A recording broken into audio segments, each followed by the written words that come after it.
श्रीलाल अपनी पत्नी सुनीता और बेटा सागर के साथ एक गांव में रहता था। श्रीलाल सुबह सुबह खेतों में काम करने चला जाया करता था और सुनीता अक्सर अपने पति का खाना लेकर खेतों में जाती थी। एक सुबह सुनीता अपने बेटे सागर को आवाज लगा रही थी। सागर, सागर बेटा, कहाँ है तू? हे भगवान, कहाँ गया ये लड़का? 1 मिनट भी घर में नहीं रहता, फिर से खेलने निकल गया होगा। अब लगता है सागर के पापा को खाना देने घर बंद करके ही जाना पड़ेगा। ओरी मैया, इतना लेट हो गया। सागर के पापा कब से खाने की राह देख रहे होंगे। इतना बोलकर सुनीता जल्दी से श्रीलाल के लिए टिफिन तैयार करके खेत की तरफ जाने लगती है। जाने से पहले वो सागर के दोस्त से पूछती है, नीरज, सागर को कहीं देखा क्या? ना जाने सवेरे से कहाँ है। वो तो सबके साथ खेल रहा है। अच्छा ठीक है, मैं जरा जल्दी में हूँ। सागर के पापा को खाना देने जा रही हूँ। अगर सागर मिले तो उसको बता देना घर बंद है। थोड़ी देर इंतजार करे, मैं जल्दी आ जाऊंगी। इतना बोलकर सुनीता श्रीलाल को खाना देने चली जाती है। तुम आ गई सुनीता? हाँ जी, सब काम अकेले ही करना पड़ता है, इसलिए जरा सी देर हो गई। आपके लाडली को तो 1 मिनट भी खेलने से फुर्सत नहीं है। अरे अभी वो बच्चा है, बड़ा होने के बाद वो खुद जिम्मेदार हो जाएगा। श्रीलाल को खाना खिलाने के बाद सुनीता वापस घर चली गई। घर पहुंचकर उसने देखा सागर घर के बाहर बैठकर उसका इंतजार कर रहा था।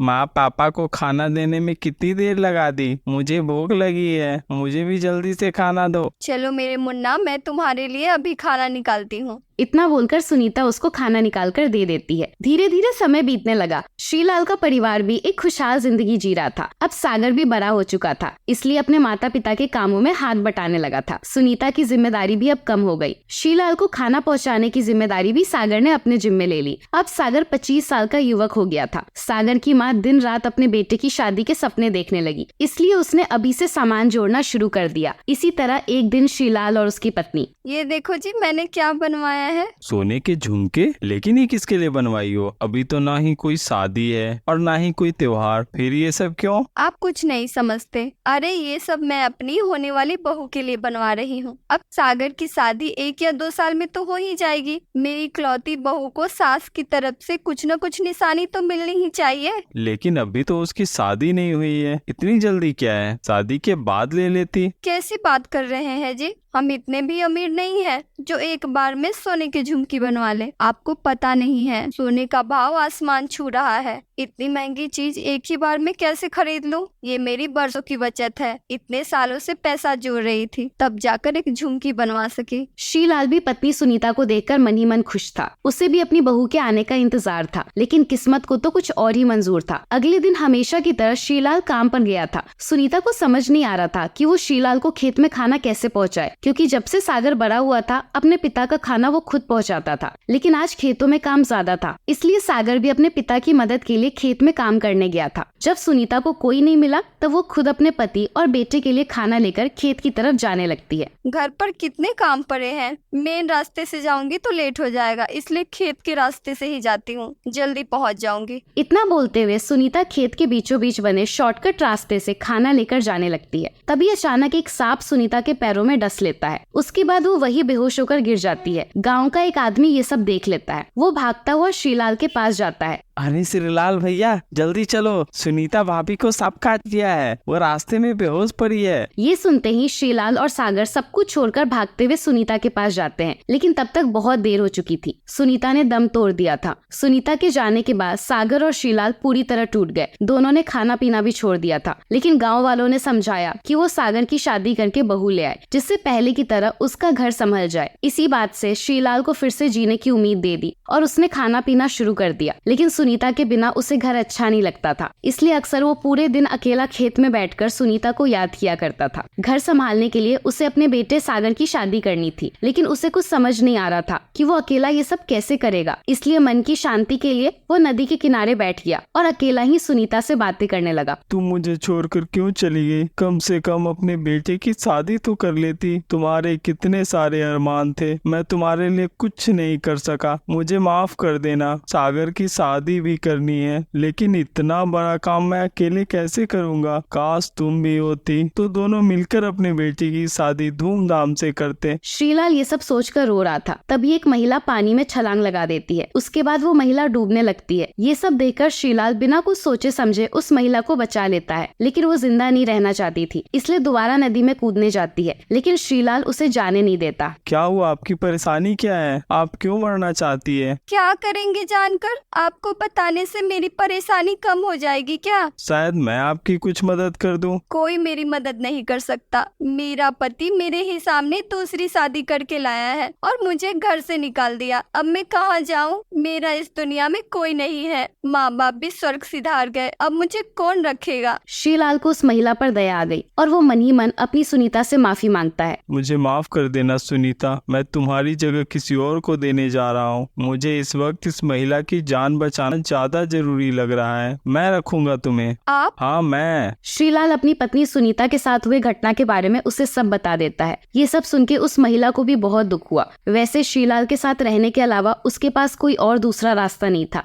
इसलिए वो खुशी खुशी श्रीलाल के साथ रहने के लिए तैयार हो जाती है। उसके बाद दोनों मंदिर में जाकर शादी कर लेते हैं। उस महिला का नाम कल्पना था। दोनों शादी करके जैसे ही घर पहुंचते हैं, सागर दोनों को आश्चर्य से देखने लग जाता है। पापा ये कौन है? बेटा मैंने दूसरी शादी कर ली, ये तुम्हारी नई माँ है। नहीं, मैं नहीं मानता। मेरी माँ बस एक ही थी जो अब इस दुनिया में नहीं है। आपको शर्म नहीं आती? मेरी माँ के मरे हुए कुछ महीने भी नहीं हुए और आपने दूसरी शादी कर ली। बेटा मुझे माफ कर दो, ये सब कुछ इतनी जल्दी जल्दी हुआ कि मुझे तुम्हें बताने का समय ही नहीं मिला। उसके बाद श्रीलाल ने सारी बात सागर को बता दी, लेकिन ये सब सुनने के बाद भी सागर का गुस्सा शांत नहीं हुआ। इस औरत की जान आपके लिए इतनी जरूरी थी कि आपने इससे शादी कर ली? बेटा मेरे पास कोई दूसरा उपाय नहीं था। मुझे कुछ नहीं पता, आप इसे लेकर आए हैं तो रखिए, लेकिन मैं इसे माँ कभी नहीं बोलूंगा। इतना बोलकर सागर गुस्से में वहाँ से चला जाता है। श्रीलाल दुखी मन से कल्पना को अपने कमरे में लेकर जाता है। मेरी वजह से आपका बेटा आपसे नाराज हो गया, लेकिन मैं आपसे वादा करती हूँ, जिस तरह आपने इज्जत और सम्मान के साथ मुझे अपनाया है, उसी तरह से इस घर की खुशियाँ वापस लेकर आऊंगी। मैं सब ठीक कर दूंगी। मुझे कुछ दिन का समय दीजिए। मुझे तुम पर भरोसा है, तुम्हें जो सही लगे करो। इधर श्रीलाल के दूसरी शादी की चर्चा पूरे गांव में हो रही थी। लोग तरह तरह की बातें बना रहे थे। अरे भैया सुना है श्रीलाल दूसरी शादी कर लिया है। हाँ मैंने भी सुना है। क्या जमाना आ गया, बेटे की शादी करने की उम्र में अपनी शादी कर ली। श्रीलाल हमेशा सबकी बातें सुनकर उसे नजरअंदाज कर देता था। उसे कल्पना पर पूरा भरोसा था। कल्पना भी सागर का ध्यान रखने में कोई कसर नहीं छोड़ती, लेकिन फिर भी सागर पर कोई असर नहीं हुआ।